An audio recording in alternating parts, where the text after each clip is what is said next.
Sachin Pilot Congress party की जिम्मेदारियां राजस्थान में संभालें या फिर और राज्यों में संभालें तो ज़्यादा ही अच्छा होगा। लेकिन अशोक गहलोत की बात करें, कांग्रेस बढ़ते ग्राफ में वो चुनाव भी हारे और अब यहाँ पर लगातार दरकिनार भी जो है हो रहे हैं। और अब यहाँ पर हमने देखा जैसे कि अशोक गहलोत तो पूरी तरीके से इस वक्त भी राजस्थान के बड़े चेहरे बने हुए हैं, जब सचिन पायलट को कांग्रेस पार्टी केंद्र की 3 राज्यों के विधानसभा चुनाव में कांग्रेस पार्टी को मिली करारी हार राष्ट्रीय नेतृत्व यानी कि राहुल गांधी और सोनिया गांधी को काफ़ी खल रही है। जी हां, 3 राज्यों में जैसे ही नतीजों का ऐलान हुआ और उसके बाद कांग्रेस पार्टी को 2 ऐसे राज्य अपने हाथ से गंवाने पड़े जिन राज्यों में कांग्रेस पार्टी सत्ता पर काबिज थी। जी हां, हम बात कर रहे हैं राजस्थान और छत्तीसगढ़ की। इसके अलावा बात की जाए मध्य प्रदेश की, तो मध्य प्रदेश में कांग्रेस पार्टी को इतना मजबूत बताया जा रहा था। राहुल गांधी सोनिया गांधी की रैलियों में इतनी भीड़ उमड़ रही थी कि जिसके बाद कहीं ना कहीं यही नजर आ रहा था कि मध्य प्रदेश में 2018 वाला रिकॉर्ड एक बार कांग्रेस फिर से दोहराने जा रही है। लेकिन नतीजे रहे उसके बिल्कुल विपरीत। जी हां, राजस्थान, छत्तीसगढ़ और मध्य प्रदेश तीनों राज्यों में भारतीय राष्ट्रीय कांग्रेस को करारी हार का सामना करना पड़ा। इस हार की समीक्षा करने के लिए राष्ट्रीय अध्यक्ष मल्लिकार्जुन खड़गे ने दिल्ली में समीक्षा बैठक बुलाई और इस बैठक में उन तमाम दिग्गज नेताओं को निमंत्रण दिया गया जो कि राज्य की प्रदेश इकाइयों के प्रदेशाध्यक्ष के रूप में काम कर रहे थे। नमस्कार, आप देख रहे हैं नेक्स्ट 9 न्यूज़ और हमारे खास कार्यक्रम 2024 के महासंग्राम में आज हम बात करने वाले हैं राजस्थान के दिग्गज नेता सचिन पायलट की। जिस प्रकार से 3 राज्यों में हार मिली है, उसके बाद सचिन पायलट का राजस्थान में कद काफ़ी बढ़ता नजर आ रहा है। राजस्थान के पूर्व अध्यक्ष रहे सचिन पायलट को अब आगामी 2024 के लोकसभा चुनाव के लिए छत्तीसगढ़ चुनाव प्रभारी बनाया गया है। इसी के साथ राजस्थान की विधानसभा में अब वह नेता प्रतिपक्ष की भूमिका में होंगे। तो ऐसे में फिर जादूगर के नाम से मशहूर राजस्थान के पूर्व मुख्यमंत्री अशोक गहलोत का क्या होगा। इस वक्त न्यूज़ रूम में मेरी मौजूदगी है, तमाम मेरे वरिष्ठ सहयोगी भी सह सहयोगी भी यहाँ पर मौजूद हैं। नाजमीन मेरी सहयोगी मेरे साथ मौजूद हैं। नाजमीन, जिस तरीके से सचिन पायलट को प्रभारी बनाया गया है छत्तीसगढ़ का और नेता प्रतिपक्ष की भूमिका में भी राजस्थान विधानसभा में वो नजर आएंगे, क्या गहलोत के दिन अब जा चुके हैं? देखिए, पहली बात तो यहाँ पर गहलोत की उम्र भी हो चुकी है, उम्रदराज नज़र आते हैं, लेकिन कहीं ना कहीं चुनौतियाँ तो वो देते हुए नज़र आए थे विधानसभा चुनाव में। आप देखिए कि जब विधानसभा चुनाव हुआ था तो राजस्थान में किस तरीके से अशोक गहलोत सीएम पद को लेकर अड़े हुए नज़र आए थे और ये बात का दावा भी करते हुए नज़र आ रहे थे कि कांग्रेस पार्टी अगर जीती तो अगले मुख्यमंत्री के तौर पर वही यहाँ पर होते हुए नजर आएंगे। लेकिन जैसे ही यहाँ पर देखा जाता है कि भारतीय जनता पार्टी जीत जाती है, अशोक गहलोत का सपना कहीं ना कहीं का धरा रह जाता है और उसके बाद जैसे कि कांग्रेस संगठन में विस्तार करती हुई नजर आती है, फेरबदल करती है और यहाँ पर सचिन पायलट को छत्तीसगढ़ में उतार दिया जाता है प्रभारी के तौर पर। तो सचिन पायलट का कद यहाँ पर बढ़ रहा है। CWC की बात करें तो कमेटी का सदस्य बना दिया जाता है। तो यहाँ पर सचिन पायलट को लेकर कांग्रेस पार्टी सोच रही है कि आगे उनके लिए क्या रणनीतियाँ तैयार की जाए।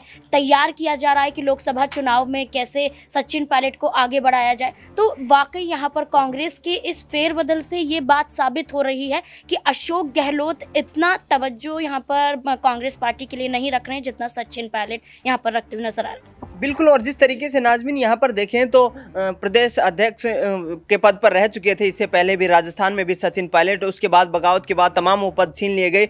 अशोक गहलोत को कांग्रेस पार्टी के राष्ट्रीय अध्यक्ष का एक ऑफर मिला था, लेकिन उस ऑफर को ठुकराते हुए यहाँ पर नजर आए थे।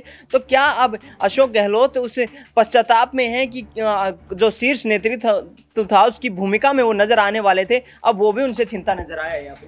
देखिए, उनके एक्शन से लग नहीं रहा है कि उन्हें कोई पछतावा नज़र आ रहा है, लेकिन ये बात तो बिल्कुल साबित होती हुई नज़र आ रही है कि अशोक गहलोत के अब वाकई, जैसे कि आपने कहा कि दिन जाने वाले हैं, तो वाकई यहाँ पर अब राजनीति में कहीं ना कहीं उन्हें संन्यास ले लेना चाहिए क्योंकि काफ़ी समय हो चुका है। अब सचिन पायलट कांग्रेस पार्टी की जिम्मेदारियाँ राजस्थान में संभालें या फिर और राज्यों में संभालें तो ज़्यादा ही अच्छा होगा। लेकिन अशोक गहलोत की बात करें, कांग्रेस पार्टी उन्हें भी दरकिनार नहीं कर सकती है क्योंकि राजस्थान से लेकर और राज्यों में अशोक गहलोत ये तमाम दावेदारियां यहाँ पर पेश करते हुए नजर आते हैं। तो दोनों ही नेता कांग्रेस पार्टी के लिए बहुत ज़्यादा ज़रूरी हैं और दोनों को ही कांग्रेस पार्टी यहाँ पर बनाकर चलती हुई नजर आएगी। बिल्कुल, जिस प्रकार से नाज़मीन ने कहा कि दोनों ही नेताओं की भूमिका पर अभी कोई सवाल नहीं खड़ा किया जा सकता है और उनको साथ रखकर कांग्रेस हाईकमान यहाँ पर 2024 के लोकसभा चुनाव में नजर आएगी। दौलत मेरे सहयोगी मेरे साथ हैं। दौलत, जिस तरीके से सचिन पायलट का कद बढ़ता नजर आ रहा है कांग्रेस पार्टी संगठन में, क्या गहलोत के लिए चिंताएं बनती नजर आ रही हैं? बिल्कुल, यहाँ पर देखें तो जो हार यहाँ पर राजस्थान में कांग्रेस की हुई है, उसके बाद सारा फटीकरा जो है यहाँ पर अशोक गहलोत के ऊपर फोड़ा गया, क्योंकि 18 में हमने देखा कि पूरी तरीके से मेहनत यहाँ पर जो है सचिन पायलट ने की, जिताकर वो लाते हैं, जहाँ पर कहा जा रहा था कि जीतना उस समय उनका मुश्किल था, लेकिन यहाँ पर कांग्रेस 18 में जीत जाती है। लेकिन उसके बाद सारा श्रेय यहाँ पर अशोक गहलोत को मिल जाता है, यहाँ पर सीएम कुर्सी उनको मिल जाती है, उसके बाद उनको डिप्टी सीएम की कुर्सी मिलती है। लेकिन उसके बाद विवाद जब पार्टी में होता है तो कहीं ना कहीं वहीं से ही गहलोत का वर्चस्व खत्म होना शुरू हो जाता है। बीच में जैसे आपने बात करी कि उनको एक मुख्य पद मिलने वाला था कांग्रेस में अध्यक्ष का, उस दौरान भी यहाँ पर कई सारे विवाद देखने को मिले और उसके बाद लगातार ग्राफ यहाँ पर घटता रहा और उसी घटते ग्राफ में वो चुनाव भी हारे और अब यहाँ पर लगातार दरकिनार भी जो है हो रहे हैं। और अब यहाँ पर हमने देखा जैसे मध्य प्रदेश, छत्तीसगढ़ में कांग्रेस ने युवाओं को जिम्मेदारी दी। मध्य प्रदेश में आपने देखा होगा कमलनाथ और दिग्विजय सिंह को किसी भी टीम में नहीं लिया गया, उन्हें कंसीडर तक नहीं किया गया कि उनको टीम में लिया जाए। यानी अब कांग्रेस यहाँ पर युवाओं के दौर के लिए आगे जो है बढ़ रही है और इसी में सचिन पायलट, जीतू पटवारी और अन्य जो नए लड़के हैं, जो नए नेता हैं, युवा नेता हैं, उनको मौका यहाँ मिलेगा। यानी अब यहाँ से समय शुरू हो गया है कि इन सभी वरिष्ठ नेताओं को धीरे धीरे दरकिनार किया जाए या फिर यहाँ पर अब युवाओं को राजनीति में आगे लाने की यहाँ पर जो है कोशिश कर रहे हैं, क्योंकि इस बार जो राहुल गांधी का लक्ष्य है कि युवा मतदाताओं को कांग्रेस की ओर खींचना है। बिल्कुल, जिस प्रकार से यहाँ पर दौलत मेरे सहयोगी बता रहे हैं कि युवा मतदाताओं को लुभाने की कोशिश 2024 के लोकसभा चुनाव से पहले कांग्रेस यहाँ पर करती नजर आ सकती है। और ऐसे में एक तरीके से ये भी नजर आ रहा है कि जिस तरीके से सचिन पायलट को जो जिम्मेदारी दी गई है, एक तरीके से संगठन में जो कोई भी टूट-फूट या बगावत की खबरें थी उनको खारिज करते हुए यहाँ पर कांग्रेस पार्टी नजर आई है। अबरार मेरे सहयोगी मेरे साथ हैं। अबरार, क्या 2024 के लोकसभा चुनाव से पहले सचिन पायलट को जिम्मेदारियां देना ये तुरुप का इक्का मान रही है कांग्रेस पार्टी यहाँ पर? देखिए, बिल्कुल सचिन पायलट को कई राज्यों में कांग्रेस पार्टी ने जिम्मेदारियां दी हैं, चाहे हिमाचल प्रदेश की बात करें या राज्यों की बात करें। हिमाचल प्रदेश में जिस ढंग से उन्हें जो पर्यवेक्षक बनाया गया, उसके बाद जो नतीजे आए थे वो उनके पक्ष में गए थे।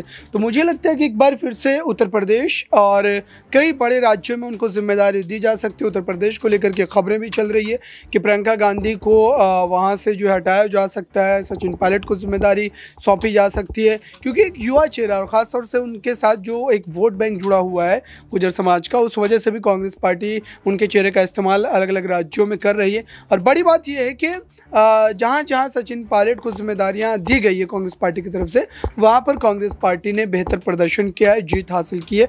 मुझे लगता है कि एक बड़ा फैक्टर है सचिन पायलट को लगातार जो है जिम्मेदारियाँ उनके सुपुर्द करने के लिए। और आप ये देखिए कि जो एक तरीके से विधानसभा चुनाव से पहले जो इनको एक बड़ी जिम्मेदारी दी गई थी वो भी कहीं ना कहीं इसी जो है मायने में आता है। और अब फिर से 2024 से पहले सचिन पायलट को एक बड़ी जिम्मेदारी कांग्रेस पार्टी सौंपेगी उत्तर प्रदेश में, और हो सकता है कि अतिरिक्त जो है किसी और राज्य का भी दे।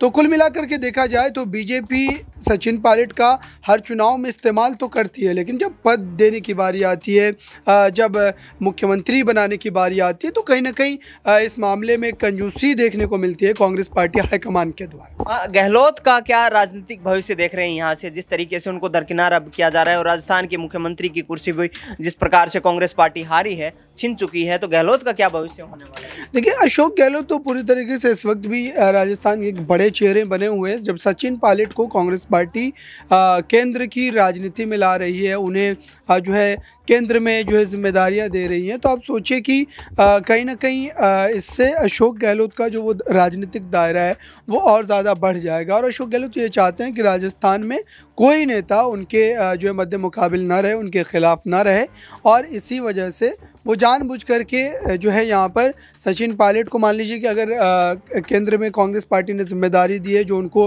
एक बड़ा शानदार पद दिया गया था विधानसभा चुनाव से पहले, जो शामिल किया गया था उस टीम में, तो मुझे लगता है कि अशोक गहलोत इस बात से बखूबी वाकिफ़ है कि राजस्थान की राजनीति में अगर सचिन पायलट बने रहेंगे तो सबसे बड़ी चुनौती अशोक गहलोत के लिए ही वो रहेंगे, क्योंकि दूसरे नंबर के नेता सचिन पायलट ही हैं। तो ऐसे में अगर अशोक गहलोत के खिलाफ कांग्रेस पार्टी किसी और चेहरे को जो है एक तरीके से आप कहें कि बदलने के तौर पर अगर फैसला लेगी तो वो फैसला सचिन पायलट के ही पक्ष में जाएगा। बिल्कुल, तो जिस तरीके से सचिन पायलट का कद यहाँ पर कांग्रेस पार्टी के राजस्थान इकाई हो या फिर जो हाईकमान ने जो उनको जिम्मेदारियां दी गई हैं अलग प्रदेशों के प्रभारी बनाने की, उसमें उनका दबदबा नजर आ रहा है। और यहाँ से 2024 के लोकसभा चुनाव से पहले कांग्रेस पार्टी कोई ऐसा कदम नहीं उठाना चाहेगी जहां पर किसी भी प्रकार का नुकसान झेलना पड़े। इस खास रिपोर्ट में इतना ही। देश दुनिया की तमाम खबरों के लिए आप देखते रहिए नेक्स्ट 9 न्यूज़।